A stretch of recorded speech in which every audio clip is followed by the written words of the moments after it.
Bismillahirrahmanirrahim. Assalamualaikum warahmatullahi wabarakatuh. Maha suci Allah, segala puji dan syukur kita panjatkan kehadirat Allah. Semoga kita selalu dalam bimbingan rahmat dan ridha Allah Subhanahu wa ta'ala. Subhanallah walhamdulillah astagfirullah wa Allahu akbar.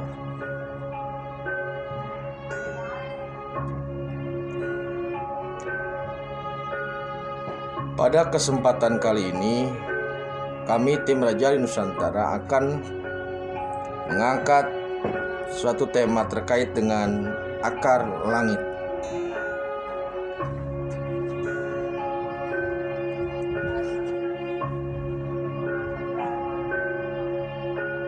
Pada umumnya yang kita lihat di bumi, akar itu ada di bawah.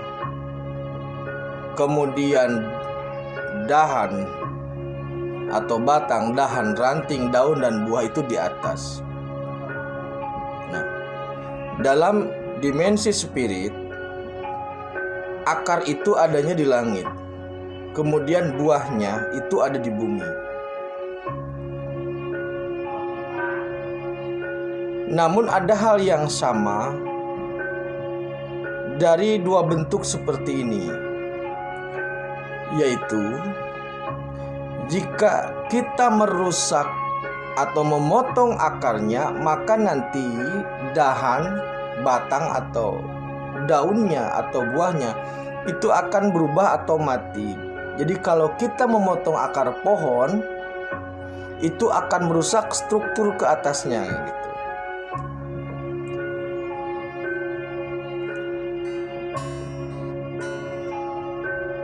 Selama ini kita atau sebagian dari kita kurang atau bahkan tidak menyadari terkait dengan pola ini. Kita hanya belajar atau menyadari terkait dengan qadar dan takdir. Analogi terkait akar ini mungkin baru didengar sebagian orang. Padahal sudah ditegaskan bahwasanya Allah itu tempat bergantung segalanya. Artinya apa? Seluruh kehidupan, seluruh mekanisme kehidupan itu bermuaranya atau kendali intinya ada pada Allah. Ketika Allah menggunting sulurnya, ketika Allah menghilangkan akarnya, maka kehidupan di bumi itu akan otomatis berubah.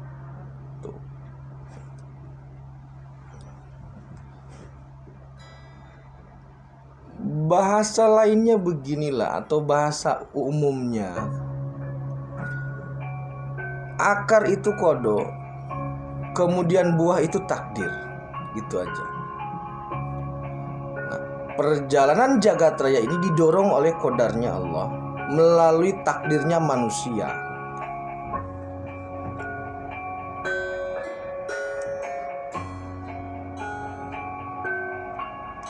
Kenapa saya lebih menganalogikan ke pohon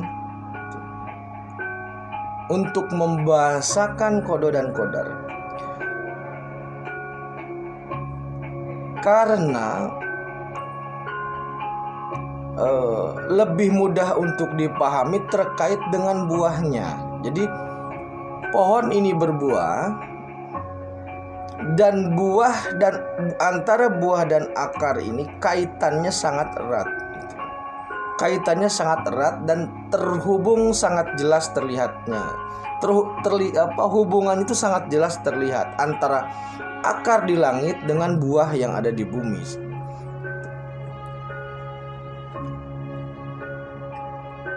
Jadi ketika satu peristiwa, ketika satu rangkaian kehidupan, ketika sesuatu momen, ketika suatu apapun yang ada di bumi itu ada di langit. Ketika langit menggunting, memotong, menghapus hal tersebut, maka di bumi pun akan hilang. Semisal begini, si A minggu depan meninggal, itu di akarnya atau di kodoknya. Nah, maka di buahnya, di takdirnya, si A itu pasti meninggal.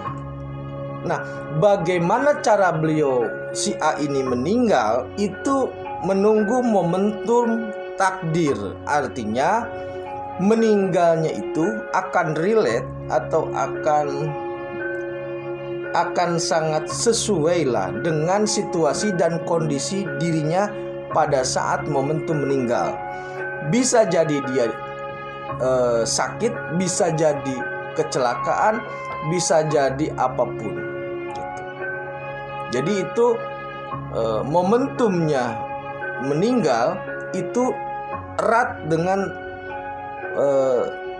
asbab yang melekat pada manusianya, sedangkan kodoknya itu pasti meninggal gitu. Jadi kodok itu hanya titik-titik pokoknya saja. Itu gambarannya. Semisal di sana di atas,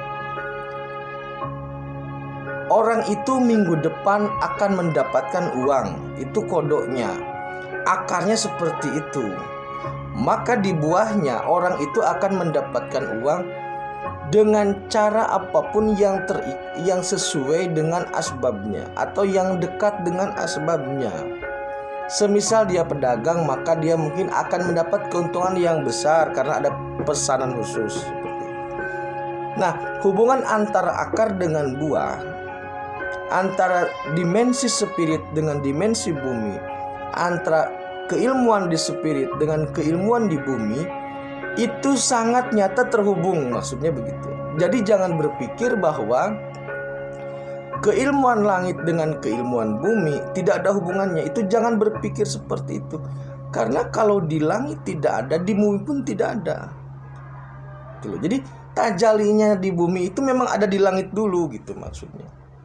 Jadi semua ada di langit, kemudian tajalinya baru di bumi. Maka kalau di langit tidak ada, dihapus, di bumi tidak akan ada, atau menghilang, atau bahasanya hilang, atau bahasanya itu berganti. Kalau di langit diadakan, maka itu ada gitu. Jadi sulurnya tetap ke sana. Allahu Somad seperti itu. Nah, pola kerja seperti inilah yang kemudian dilakukan oleh seorang imam, seorang IM untuk menata jagat. Jadi tidak menggunakan pola fisik yang riskan atau resisten terhadap benturan, tetapi lebih mengutamakan pola kerja spirit yang pengendaliannya terhadap sulur-sulur akar itu. Ketika di akarnya dirubah, sulur itu diluruskan, maka fisiknya pun akan lurus gitu, sehingga minim benturan. Nah, ini berlaku untuk semua hal yang terkait dengan jagat raya.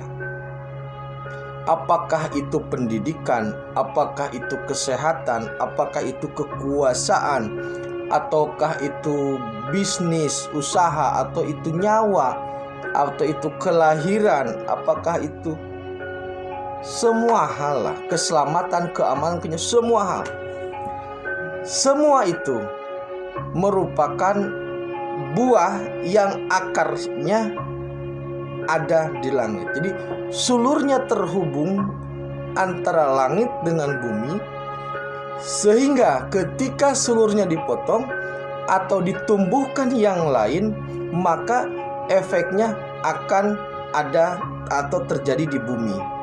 Itulah yang bahasa lainnya kun fayakun gitu. Jadi bahasa lain kun fayakun itu, ketika di langit sulurnya dipotong kun, maka di bumi fayakunnya menunggu takdir gitu. Taknya itu kan tak asbabiyah, maksudnya taknya itu menunggu atau bersama dengan asbab atau pekerjaan atau aktivitas manusia. Fayakunnya seperti itu. Maka ketika di langit sulur dipotong, akar dipotong, di bumi kemudian akan ada satu peristiwa yang berganti, yang berubah, yang hilang atau yang datang, sesuai dengan kehendak dari kunnya gitu. Nah, fayakunnya adalah buahnya. Ketika di sana umpamanya dimunculkan rezeki, maka fayakunnya akan mengikuti, buahnya akan muncul, rezekinya akan muncul, penghasilannya akan muncul sesuai dengan yang tertulis di sana. Tetapi untuk fayakun, untuk buah, untuk takdir, ini mengikuti asbabnya atau mengikuti aktivitasnya manusia.